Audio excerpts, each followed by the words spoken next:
Ladies and gentlemen, let me ask you this. What happens when the spotlight fades, when the applause stops and the world you build on fame and fortune can't answer the questions echoing in your soul?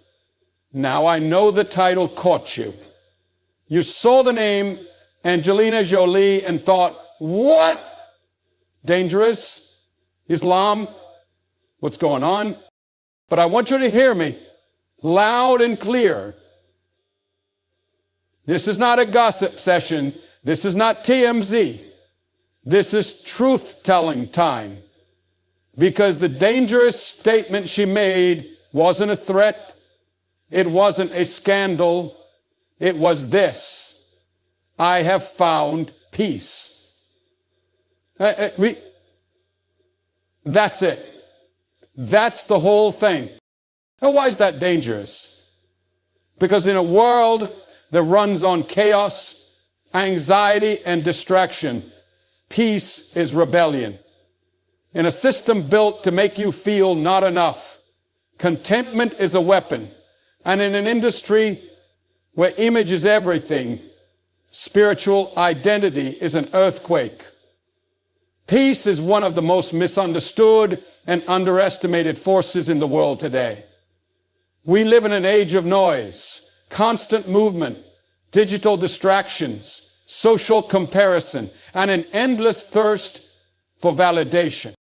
Chaos has become the norm, and anxiety, fear, and anger are common currencies in our daily lives. So when a person, especially someone in the public eye, someone the world watches, stands up and says, I have found peace, it's not a small thing. It's not a throwaway line. It is a statement that disrupts the system. It's dangerous to a broken world because peace doesn't fit into the world's agenda. The world thrives on keeping people unsettled, uncertain, and unsatisfied. As long as you're restless, you're controllable. As long as you're chasing more, you're manageable. But peace, true, inner, God-given peace, that throws a wrench into the machinery of modern society. Because peace changes how you walk. It changes how you see yourself. It shifts how you react to pressure, how you respond to pain, how you carry your past, and how you view your future. A peaceful person cannot be manipulated by fear. A peaceful person does not need to compete for attention, approval, or applause. A peaceful person becomes a mirror. And when others look at them, they are forced to confront the lack of peace in their own lives. That's why it's dangerous. Because it exposes the emptiness of everything the world is selling. It exposes the lie that money will fix you. It exposes the lie that beauty will complete you. It exposes the lie that success will save you. When someone with access to all of that says, none of it gave me peace, but God did, the foundation starts to crack for everyone still clinging to the illusion. Peace isn't passive. It's not just sitting in silence or escaping from problems. Real peace is power under control. It is the presence of God in the middle of the storm. It's walking through fire and not being burned because your soul is anchored. That kind of peace can't be bought, faked, or performed. It comes from a deep surrender. And surrender scares the world because it means you no longer play by its rules. You no longer chase what it says is valuable. You no longer fear what it says is threatening. You are moved by something higher, grounded by something deeper. The dangerous part of peace is that it becomes contagious. Once someone experiences it, They start living differently. They don't panic like others do. They don't argue like others do. They don't get pulled into drama and division and fear. Their presence becomes a testimony. People start asking, what's different about them? And that question opens the door to transformation. That's what the enemy hates. Because when peace begins to spread, chains begin to break. And when chains begin to break, people become free. And when people become free, systems of control begin to fall apart. The world is okay with you being spiritual as long as it's shallow. As long as it stays on the surface and doesn't change your life, it's safe. But once that peace becomes real, once it leads you to truth, to obedience, to worship, that's when it gets dangerous. Because a peaceful soul is not just content. It's awakened. It sees through the lies. It hears the still, small voice of God in a world full of noise. It can't be shaken by every headline, every crisis, every opinion. That kind of peace is not weak. It is not fragile. It is strong. And it is defiant. It stands in the middle of the fire and says, even if it walks through the valley of the shadow of death, and says, I will fear no evil. The enemy of your soul would rather see you busy, anxious, successful, admired, exhausted, and empty than see you at peace. Because a person at peace becomes a threat to everything he's trying to build. Peace puts your heart in rhythm with heaven. It reminds you of who you are and whose you are. It silences insecurity. It silences shame. It silences performance. It says, you are enough because God is enough. And when that becomes your truth, you stop running. You stop striving. In a world obsessed with image, status, and recognition, fame is treated like the ultimate prize. People chase it with everything they've got, believing that once they're known, once their name is on everyone's lips, they will finally feel fulfilled. But fame, for all its glitter, is hollow when it stands alone. It can magnify your name, but it cannot anchor your soul. It can bring the cheers of millions, but it cannot silence the inner questions that haunt a person when the lights go out. Fame can put you on a pedestal, but it cannot give you peace when you're lying awake at night, wondering who you really are. That's why spiritual identity is more powerful than fame. Because while fame tells you who people say you are, your spiritual identity tells you who God says you are. And God's word doesn't change with public opinion. Fame is fleeting. One moment you're celebrated, the next you're forgotten. One wrong move, one controversy, one shift in culture, and the same world that lifted you up will tear you down.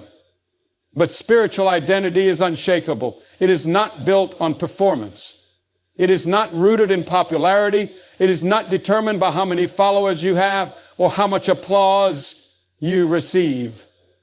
It is anchored in eternal truth. It says you are loved not because of what you've done, but because of who created you. It says you have value not because of your achievements, but because of your existence. It says you are chosen, called, and covered, regardless of what the world sees or doesn't see in you. There are people who have reached the top of the world, who have stood in front of cameras, walked red carpets, signed autographs, and been idolized, only to discover that none of it could heal the wounds in their heart. None of it could answer the deeper questions of purpose, worth, or eternity. And some of those people, in their search for something more, find themselves drawn to God, drawn to stillness, drawn to surrender. And when they embrace their spiritual identity, suddenly fame loses its grip. Because when you know who you are in the eyes of God, the opinions of people start to matter a whole lot less. That shift is powerful. It's liberating. It allows you to speak with clarity, to live with conviction, and to walk with purpose that fame could never provide. It transforms your influence, not just how many people see you, but how deeply you impact them. When someone famous embraces faith, it sends a shockwave through culture, not because they've joined a religion, but because they've rejected the illusion that fame is enough. It disrupts the lie that success equals satisfaction. It tells people watching, even with all this, I was still empty until I found God. That kind of witness is undeniable. It's not theoretical. It's lived. And people can feel the difference. Spiritual identity equips you for moments fame can't prepare you for. When life hits hard, when storms come, when the crowd disappears, when health fades, when betrayal cuts deep, fame offers no shelter. But your spiritual identity is your covering. It is your strength. It reminds you that you are not your title. You are not your image. You are not your past. You are not your fan base. You are not your fan base. You are God's. You are made in His image. You are fearfully and wonderfully made. Faith is fire. It is strength in its purest, most powerful form. It is the courage to believe when nothing around you makes sense. It is the boldness to trust when everything in life tells you to give up. Faith doesn't run from the storm. It walks straight into it with eyes fixed on something greater than the wind, the waves, or the darkness. Faith is not a backup plan. It's the battlefield weapon of the soul. Faith is not about avoiding pain or pretending problems don't exist. It's about facing them head on with the conviction that God is bigger than whatever stands in front of you.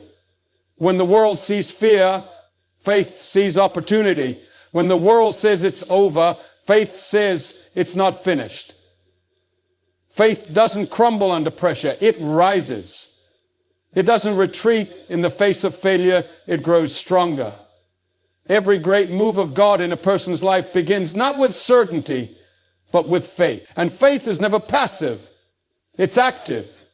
It moves. It walks. It obeys.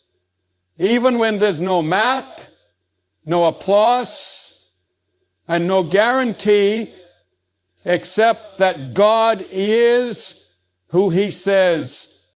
The world respects force. It respects power that can be measured, seen, or flexed. But faith operates in a different realm. It's invisible, yet undeniable. It's the substance of things hoped for, the evidence of things not seen. It can't be bought, faked, or copied. Real faith costs something. It requires surrender. It demands perseverance. It's forged in fire, shaped in trials, and tested in the silence between promise and fulfillment. And that's what makes it so powerful. Because faith doesn't need proof to believe. It doesn't wait for the outcome to declare victory. It speaks life over dry bones.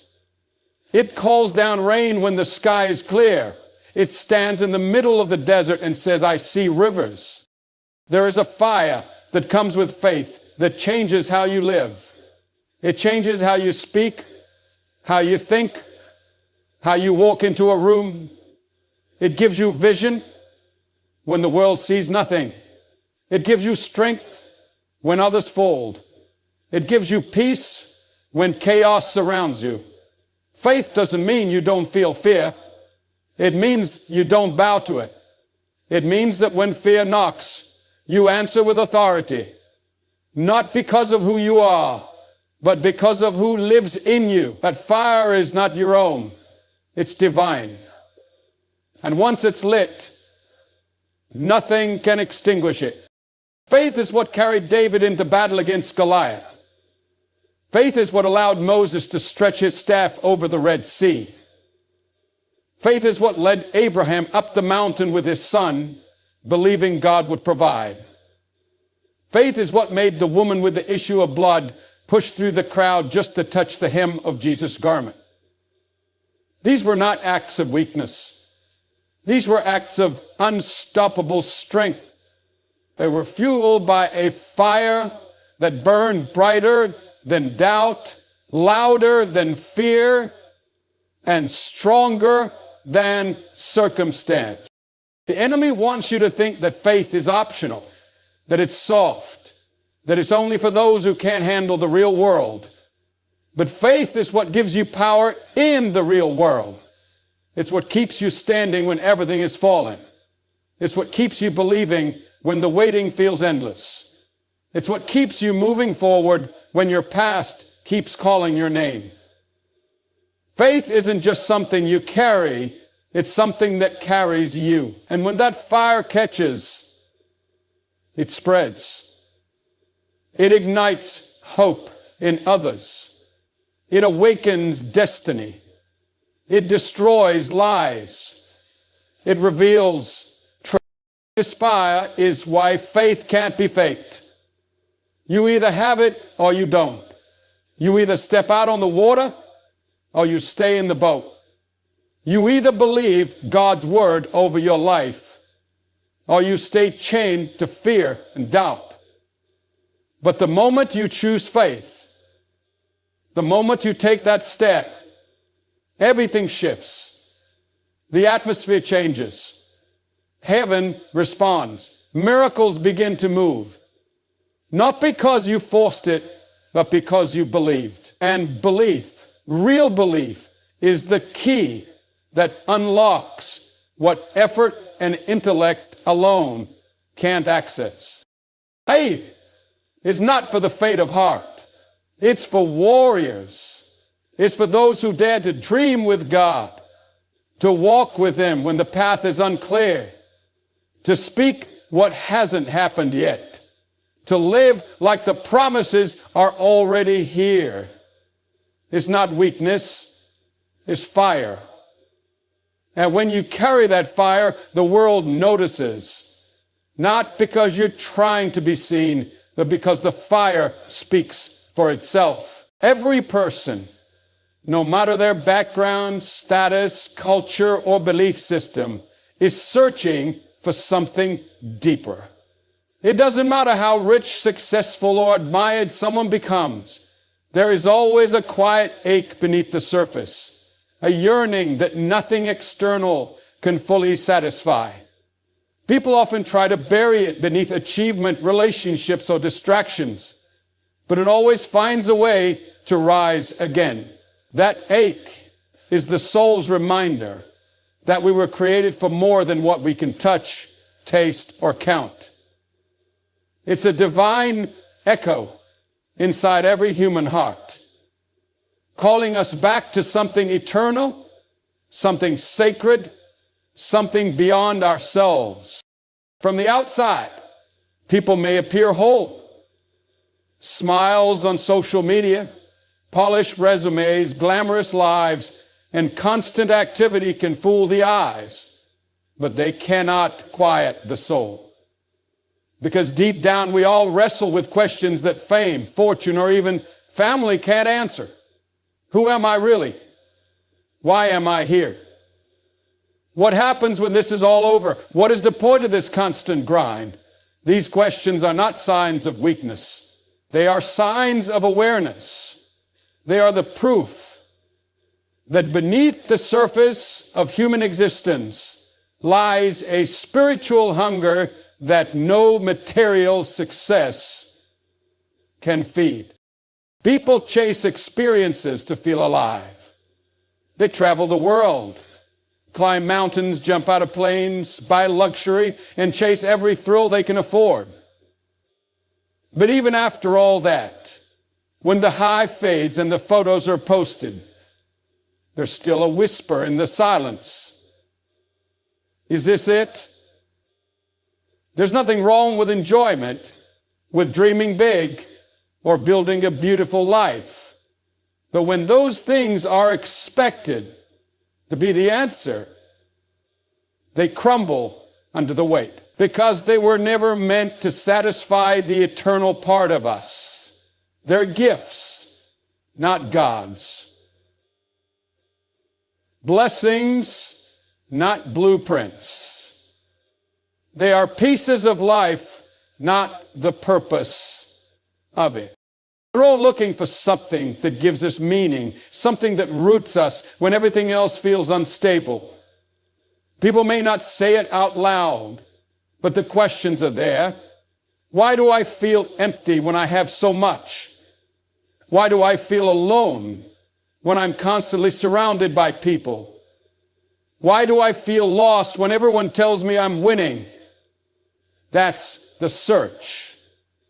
And it's not a new one. Since the beginning of time, humanity has looked to the heavens, searched sacred texts, climbed philosophical mountains, and sat in silence hoping for answers. That hunger is built into us, not as a flaw, but as a compass. It points us toward the one who made us. It draws us into the divine conversation. It opens the door to a faith that doesn't just answer the questions, it changes the question. Sometimes that search begins with brokenness. A crisis hits. A relationship falls apart. The money runs out. Or the mask slips. And in that moment, we realize the foundation we've been standing on isn't enough. Other times, the search begins in success. You get everything you thought you wanted, and then you're left wondering why it doesn't feel like you imagined. That moment is sacred. That moment is divine, because it's not the end, it's the invitation. It's the opening of the heart to something deeper, something real, something eternal. People will try everything before they turn to God.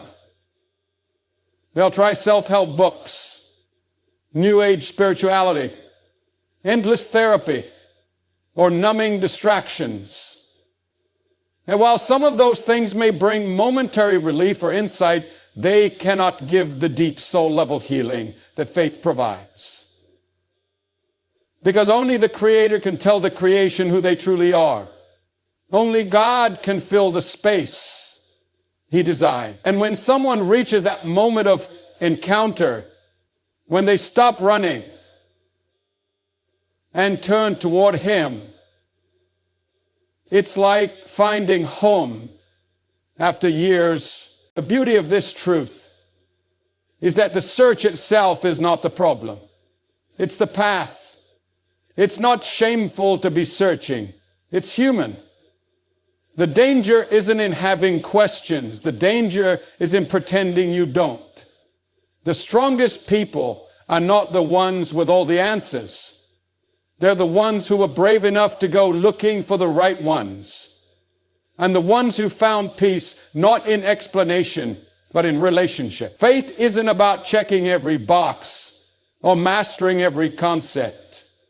It's about coming to the end of yourself and discovering there's a love that already knew your name, a grace that already covered your failures, and a purpose.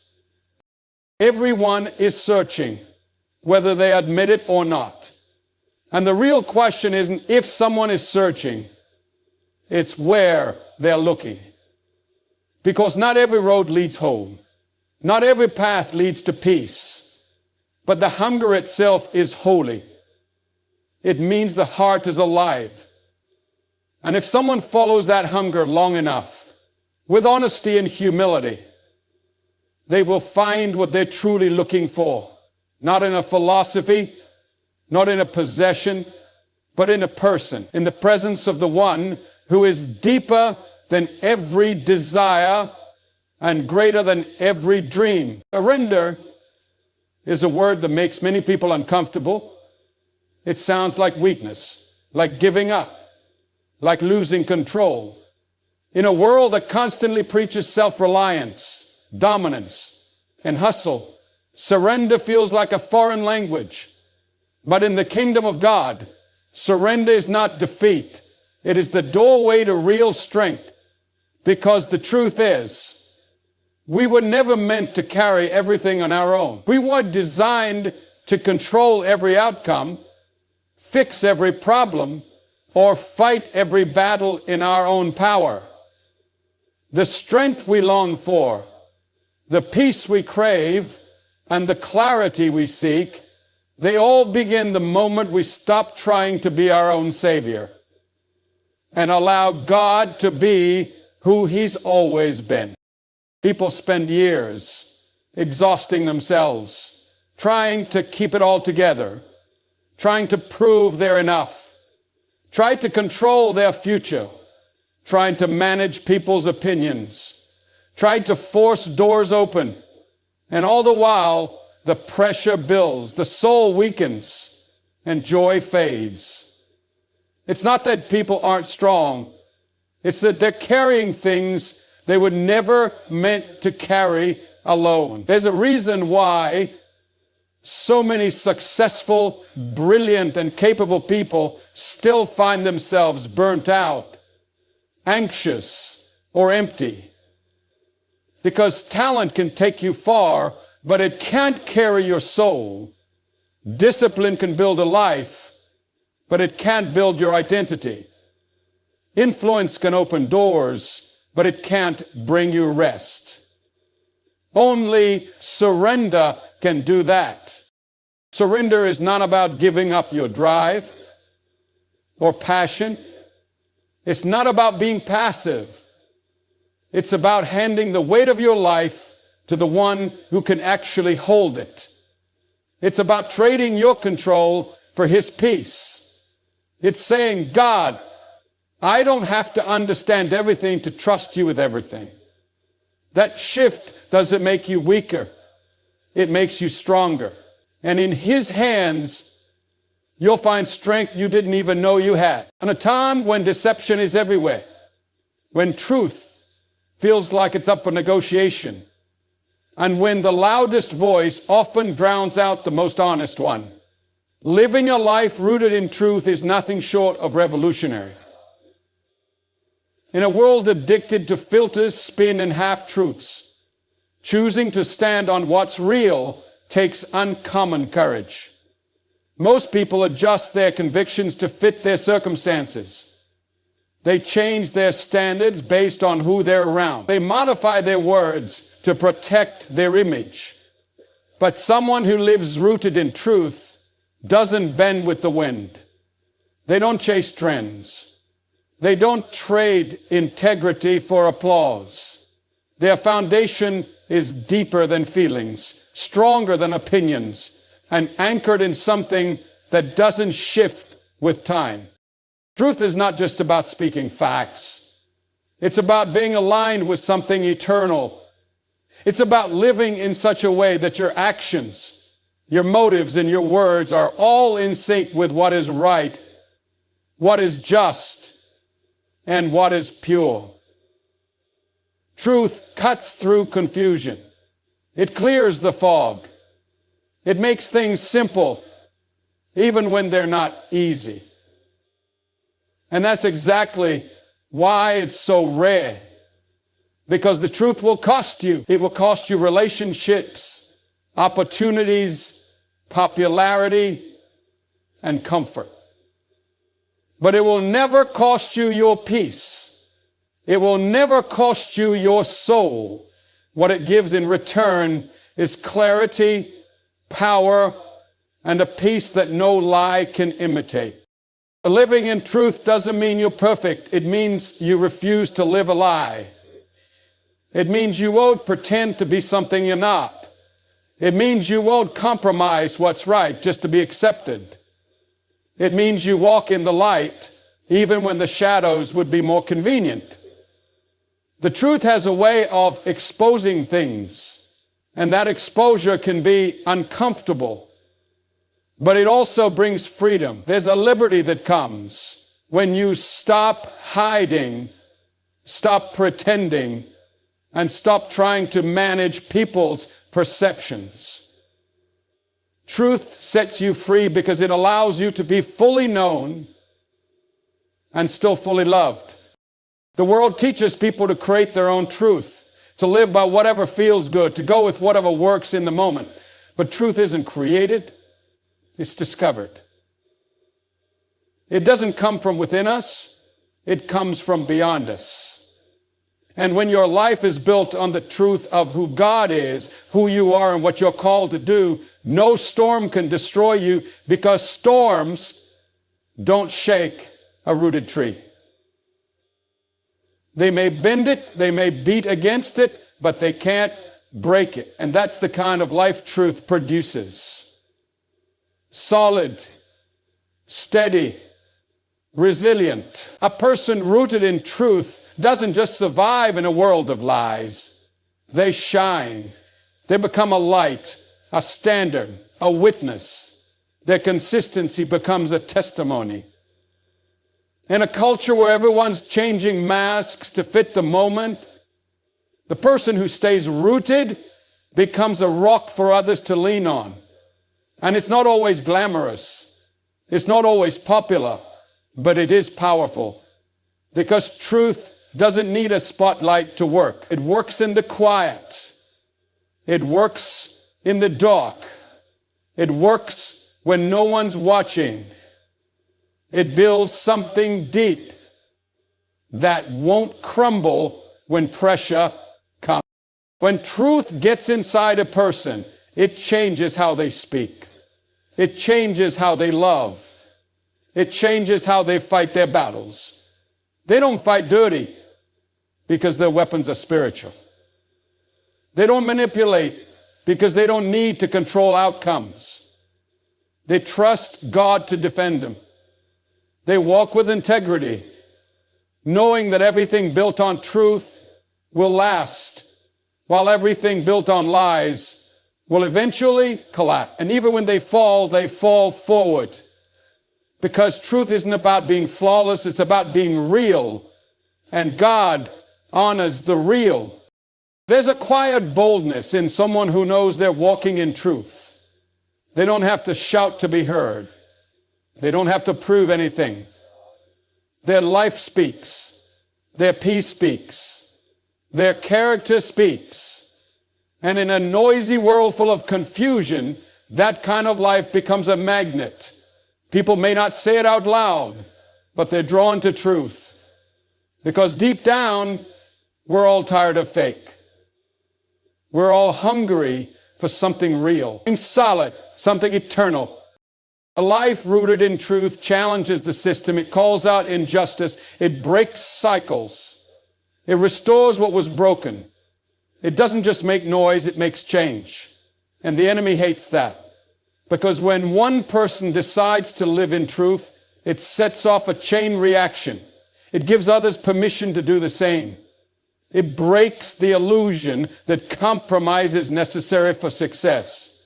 It proves that you can stand on truth and still rise, that you can hold your values and still walk in victory.